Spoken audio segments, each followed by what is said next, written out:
This is the pre-lab talk for experiment number 4 for Chem 110, Quantitative Solution Chemistry. The goals for this experiment are to determine the stoichiometry of a chemical reaction using a titration. We will also, for the first time, use volumetric glassware to measure volumes of solutions to a very high precision. We will have our first opportunity to prepare a standard solution, or a solution that we know the concentration of to a very high precision. And we will assess the accuracy and precision of our data using the standard deviation of the mean. We will also get an opportunity to explore how we would test how the titration indicator works for this experiment. For today's safety pause, we note that we are working with some toxic and corrosive reagents. Diphenylamine, or DPA, and the potassium ferro and ferricyanide ions are toxic. Sulfuric acid and the DPA solution are also corrosive. We want to be careful when handling these chemicals and wash our hands thoroughly at the end of the experiment. We also want to note that all components, with the exception of excess zinc sulfate, should be disposed of in a specially labeled waste bottle and not poured down the drain. As always, we do want to make sure we goggle it and wear our flame-resistant lab coats.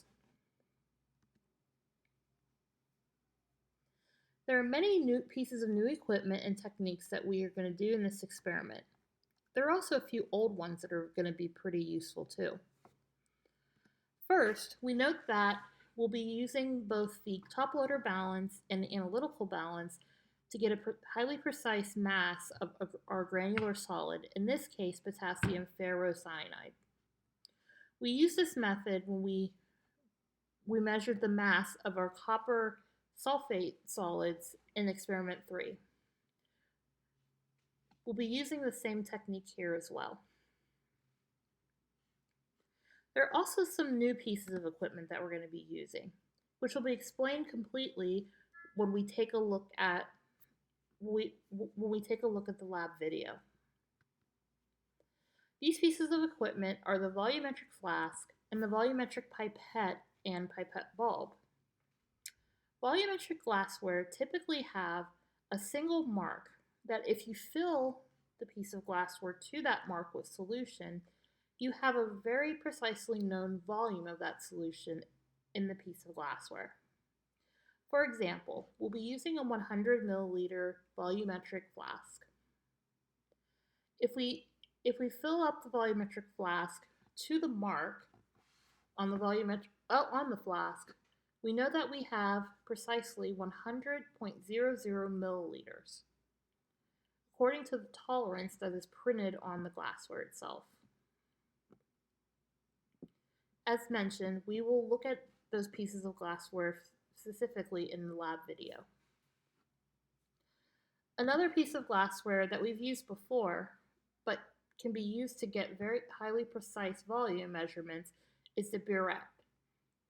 We'll be using the burette to add one of our reactants to the other in our titration. It is important to note that when reading a burette, we always must read it to the hundredths place. Because the burette is marked every tenth of a milliliter, and we can always guess in between the markings, but only to one more decimal place, the hundredths place.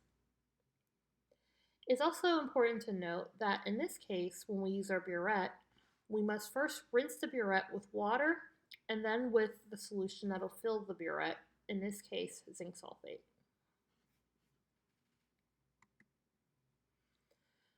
It's probably a good idea to review what a titration is.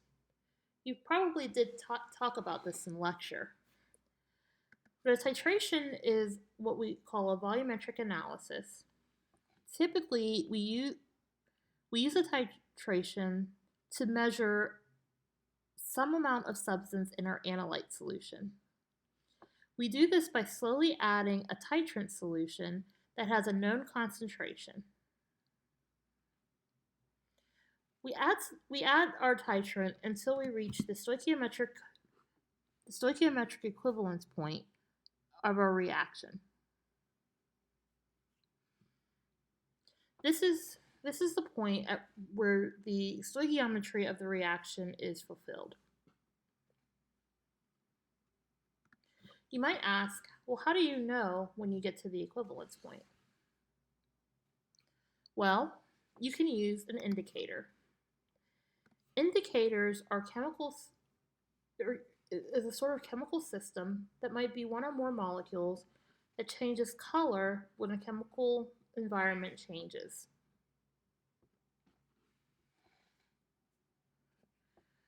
Indicators usually change color slightly beyond the equivalence point, a point that is known as the end point of our titration.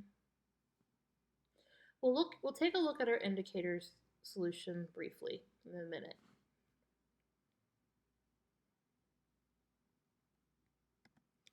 Now let's take a look at our experiment. The reaction that we're studying is between potassium ferrocyanide and zinc sulfate to form potassium zinc ferrocyanide solid and potassium sulfate, which remains in solution. In this experiment, we hope to figure out the stoichiometric coefficients that balance this reaction. In your introduction, there were 4 possible sets of coefficients that can balance this reaction. Only one of them is correct and will be verified by this titration. We are namely looking at the ratio between moles of zinc sulfate and moles of potassium ferrocyanide, or in this equation, X over W. We will do this by first preparing a standard solution of potassium ferrocyanide, which we will know the concentration of to a very high precision. This will be done in part 1 and explained in the lab video. We will then titrate it with a standard solution of zinc sulfate that will be provided. Here's our titration setup. We clamp our burette to a ring stand and position it over an Erlenmeyer flask, which will contain our analyte. There are many components to our analyte solution, so let's go over them now. In the flask, we will use a volumetric pipette to precisely add 25.00 milliliters of potassium ferrocyanide solution. The standard solution we'll prepare in part 1. Then we'll add the components of the indicator, which include about 5 milliliters of sulfuric acid, 3 drops of potassium ferricyanide, and 2 drops of diphenylamine solution. All of this will go in each flask that we use for titration. In the burette, we will only add an approximate 0.05 molar solution of zinc sulfate, the precise concentration of which will be provided to you. Let's look at what happens inside the flask as we titrate. Here's a graph of the molar concentration versus volume of zinc sulfate added to the flask. Remember, we're looking at the perspective from the flask itself. The concentration of potassium ferrocyanide in the flask will decrease as the titration reaches the equivalence point, and then have a concentration of around 0. This is because it's being reacted away by the zinc sulfate. We can also look at the concentration of zinc sulfate in the flask. For most of the titration, the concentration of zinc sulfate in the flask will be around 0. This is because it's reacting with the potassium ferrocyanide and will be unable to detect any amounts of it until you reach the equivalence point, where the ferrocyanide runs out and zinc sulfate will begin to build up in the solution, or its concentration will increase. We can also look at the amount of potassium zinc ferrocyanide. We see that the concentration of the solid or the amount of solid will increase as the titration progresses until you reach the equivalence point, where no more will form because you've ran out of one of the reagents. You can say that during this titration, the potassium ferrocyanide is the limiting reagent, since when it runs out, the reaction is over.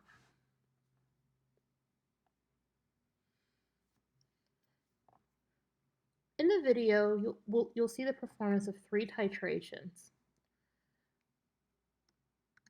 Sometimes it's difficult to see what the actual titration curve looks like. So let's take a look at that now. This short video shows the end of the titration between potassium ferrocyanide and zinc sulfate.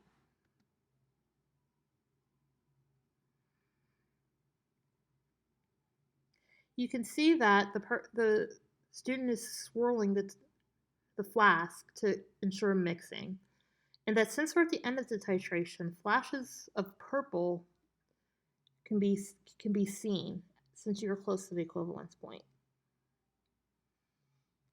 The milky white color comes from the solid that's formed during the titration, which is the potassium zinc ferrocyanide.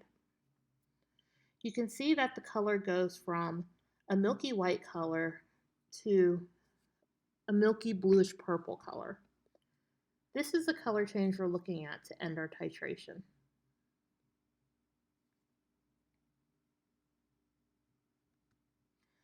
The final piece of advice that we want to talk about is propagation of error. When you do a multi-part experiment, your error in one measurement can propagate itself throughout all of your calculations. We will handle this using the standard deviation of the mean. In your lab assignment, you'll note that you're asked to calculate the volume, the average volume of zinc sulfate added, as well as the standard deviation of the mean for that volume. Then, several items later, you're asked to calculate the ratio and the uncertainty in the ratio. How are you to propagate that ratio, that error through to the ratio in the coefficients? Well, in this case, we're just simply asking you to take the standard deviation of the mean and perform the same calculations that you did with your average volume to calculate an uncertainty in the ratio. To be specific, if you take a look, if you start with the volume of zinc sulfate added, you're asked to calculate the moles of zinc sulfate added as well. You can calculate from your standard deviation of the mean and the volume, a standard deviation of the mean and the average number of moles, simply by taking that volume, and multiplying it by the concentration of zinc sulfate.